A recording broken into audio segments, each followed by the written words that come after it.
तुलसीदास जी महाराज कहते हैं, पाईन के ही गति पतित पावन राम भज सुन सठ मना। रे सठ मन, ये सठ जो संबोधन है वो अपने मन को तुलसीदास जी ने कथा सुनाई है। तो जब जब मन को संबोधित किया है तो सठ कह करके, क्योंकि सठ सुधरे सतसंगति पाए, अच्छी संगति मिल जाए तो सठ सुधर जाते हैं। इसलिए बार बार अपने मन को सठ कह करके संबोधित किया। जब प्रभु श्री राम अहिल्या का उद्धार करके आगे बढ़े तो वहां पर तुलसीदास जी ने अपने मन को डांटा है। अस प्रभु दीन बंधु हरि कारण रहित दयाल, तुलसीदास सठ ताहि भज छाड़ कपट झंझाल। तो यहाँ भी सठ बार बार अपने मन को सठ कह करके संबोधित कर रहे हैं कि ऐसे प्रभु दयालु हैं जिस अहिल्या की तरफ कोई देखता नहीं था, जहाँ कोई आता जाता नहीं था, उसको प्रभु ने देखा और गुरुदेव से पूछा तो गुरुदेव ने पूरा वृत्तांत सुना दिया और जाकर के उसका उद्धार किया। तो तुलसीदास जी ने ये जब उदारता देखी तो पुलकित हो गए, मन से कहने लगे जिसकी कथा सुनकर के इतना तो पुलकित हो रहा है, रोमांच कंटकित हो रहा है, तो फिर उनका भजन क्यों नहीं करता। तुलसीदास सठ ताहि भज छाड़ कपट जंजाल। इस कपट जंजाल को दिन भर तू बुनता रहता है, तेरे मन में संसार ही चलता रहता है, इसको त्यागो। और उनके भजने से किसको गति नहीं मिल गई।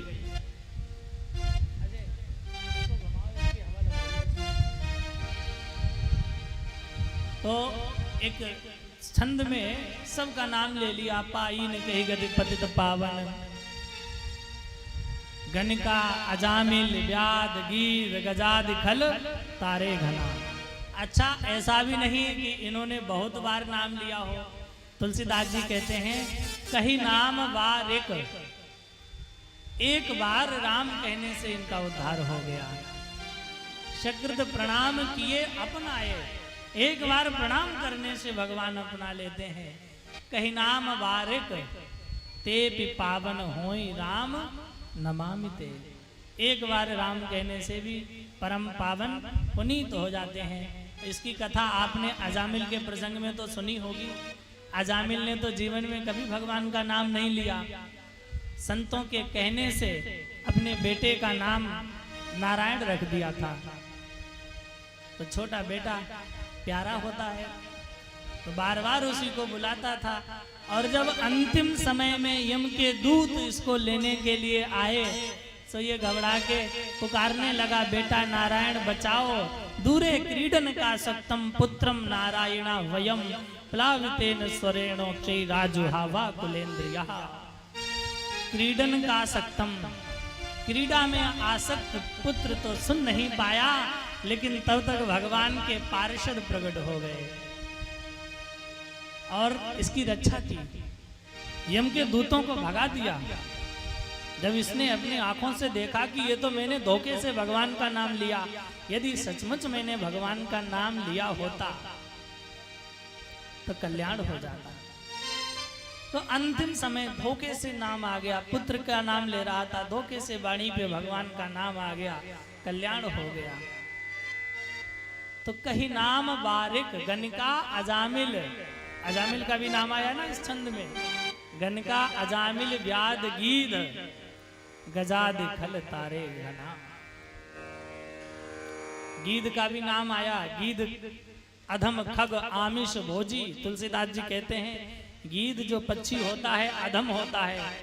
और यहाँ तक कहा गया है सरकार, यदि आप यात्रा पे जा रहे हो गीध मिल जाए तो गीध का दिखना अपशगुन माना गया है। पहले तो गांव में यदि गीध आ जाया करता था तो लोग शुद्धिकरण करवाते थे, जल छिड़कते थे, क्योंकि गीध ऊपर से निकल जाए तो घर अपवित्र हो जाता है। ऐसा होता है कि नहीं, है ना। आजकल गिरध तो दिखाई नहीं दे रहे, लेकिन ये सृष्टि में बहुत सहायक है। ऐसा नहीं है, जो भी सृष्टि में भगवान की रचना है व्यर्थ की नहीं है, बस योजकस तत्र दुर्लभः, उसका आयोजक दुर्लभ है। गीध जो होते हैं, आपके नगर में जो पशु मर जाते हैं उनको या तो जमीन में गाड़ो या जला दो। कुछ लोग क्या करते हैं, ऐसे ही फेंक देते हैं। तो गीध उनका मांस खाते हैं ताकि वो मांस सड़े ना, क्योंकि सड़ करके मांस से बदबू फैलती है और बहुत दूर तक बीमारी फैलती है। इसलिए मरे हुए को गीध खाते हैं और इस वायु को शुद्ध करते हैं। लेकिन अब गीध दिखाई इसलिए नहीं दे रहे शायद क्योंकि गीध अब मन में सोच रहे होंगे अब हमें नगर में जाने की जरूरत नहीं है, अब तो निरे गीध बैठे हैं। भाई गीध मांस को खाता है ना, और मांस को खाने वाले नगर में कम नहीं है, जगह जगह पर ऐसे हैं, तो इसलिए गीध नहीं आ रहा है शायद। लेकिन तुलसीदास जी कहते हैं गीध अधम खग आमिष भोजी, ऐसा मांस खाने वाला गीध भी भगवान ने उसको भी अपनी गति प्रदान कर दी। गीध देह तज धरि हरि रूपा, हरि का रूप धारण कर लिया उसने। और भगवान ने कहा तात कर्म निजते गति पाई, इसमें मेरा कुछ नहीं है, मैंने कोई कृपा नहीं की, ये तो तुम्हारा ही कर्म है, तुमने ऐसा कर्म किया। तो गीध ने ऐसा क्या कर्म कर दिया था? गीध ने एक अबला पर हो रहे अत्याचार के विरुद्ध अपनी आवाज को उठाया था। देखो हमारे यहाँ दो इतिहास बहुत प्राचीन और बहुत उत्कृष्ट माने जाते हैं, एक रामायण और दूसरे महाभारत। लेकिन महाभारत के इतिहास से कहीं ज्यादा श्रेष्ठ रामायण का इतिहास है। यद्यपि रामायण का इतिहास प्राचीन है, महाभारत तो अभी 5000 वर्ष पूर्व ही हुआ है, लेकिन महाभारत से श्रेष्ठ रामायण का इतिहास है। महाभारत में उस समय का सबसे बड़ा वीर योद्धा पितामह भीष्म को माना जाता था।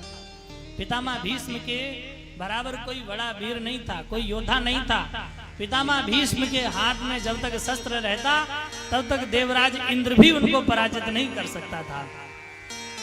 और ऐसे वीर योद्धा के समक्ष एक अबला स्त्री नग्न की जा रही है और सब द्यूत क्रीड़ा भवन में भिन्न भिन्न कारणों से सिर झुकाए बैठे हैं।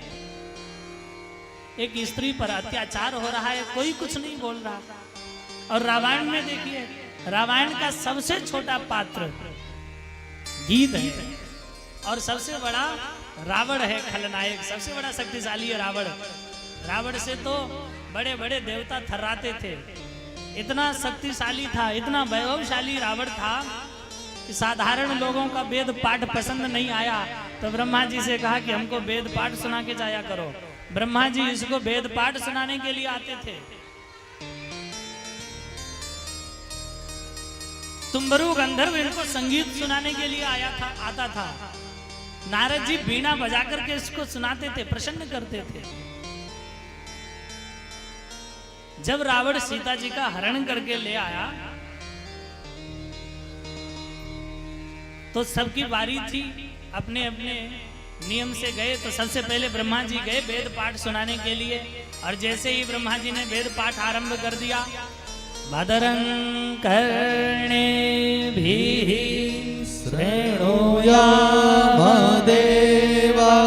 भद्रं पश्येमाक्षाभिर्जत्राः स्थिरैरङ्गैस्तुष्टुवागुंसस्तनो भर्व्यासे महिदेवहितं जटायुः।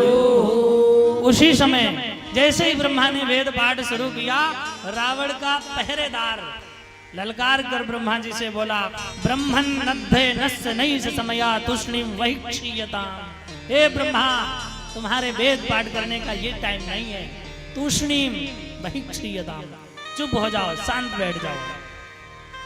इतने बड़े ब्रह्मा जी का अपमान कर दिया एक द्वारपाल ने, रावण के द्वारपाल ने।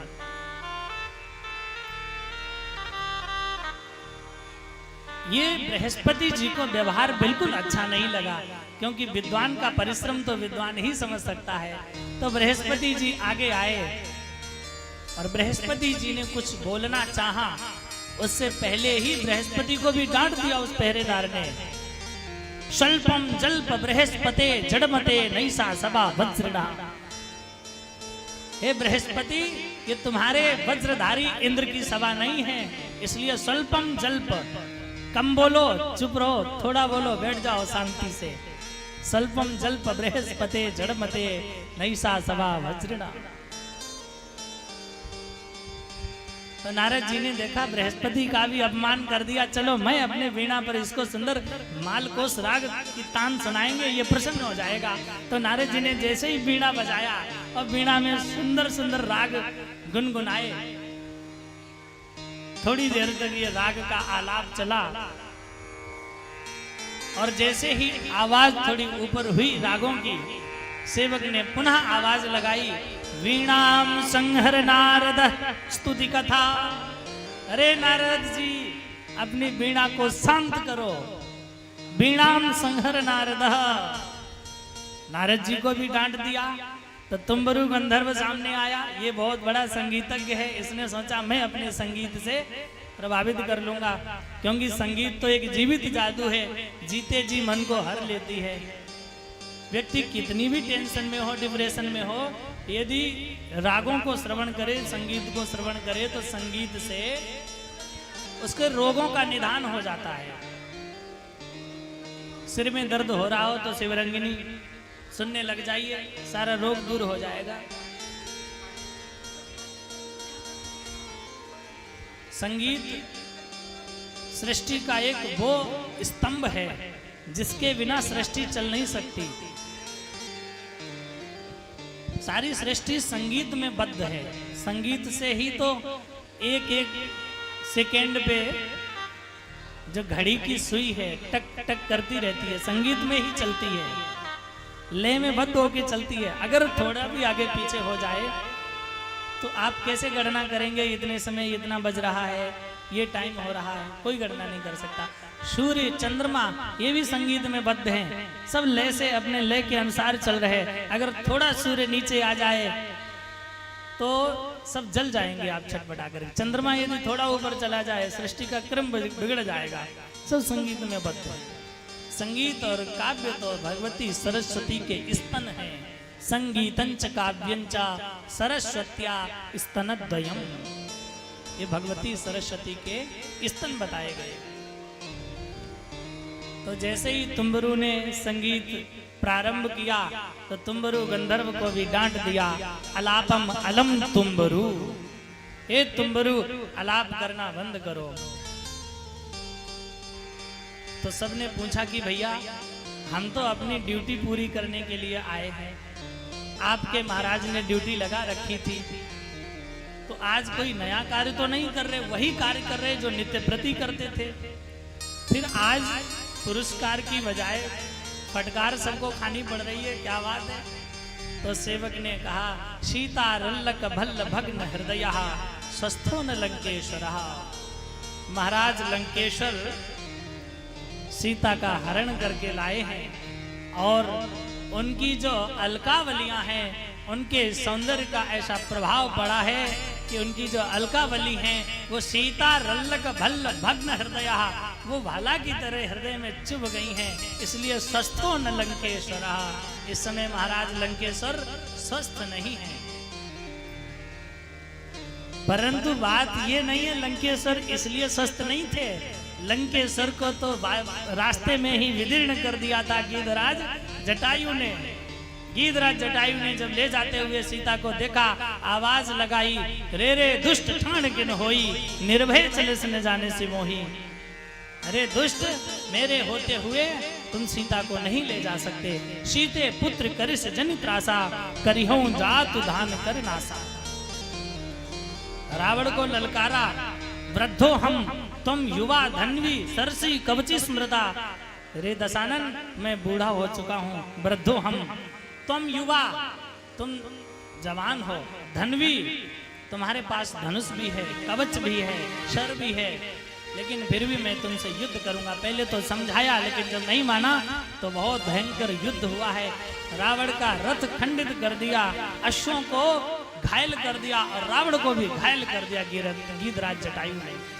तो रामायण का एक छोटा सा पात्र कितने बड़े योद्धा से भिड़ गया एक स्त्री की रक्षा करने के लिए, कि स्त्री की लाज मर्यादा की रक्षा करने के लिए रामायण का छोटा सा पात्र इतने बड़े खलनायक से भिड़ गया, जिसके सामने ब्रह्मा जी वेद पाठ करते हैं, तुम्बरु गंधर्व नारद आदि संगीत सुनाते हैं, और उसी स्त्री की लाज जा रही है। महाभारत में पितामह भीष्म जैसे देख रहे, कुछ नहीं बोल रहे। तो इस कारण से महाभारत और रामायण में दोनों में यदि तुलना की जाए तो श्री रामचरितमानस रामायण का ही इतिहास श्रेष्ठ है। इसमें जो भ्रातृ प्रेम दर्शाया गया है वो अन्यत्र कहीं प्राप्त नहीं होता है। महाभारत में पांडवों के भ्रातृ प्रेम को पढ़ने और सुनने पर हृदय में आनंद की हिलोरें उठती हैं, परंतु रामायण का जो भ्रातृ प्रेम है उसको जब देखते हैं तो मन गदगद हो जाता है। जिस समय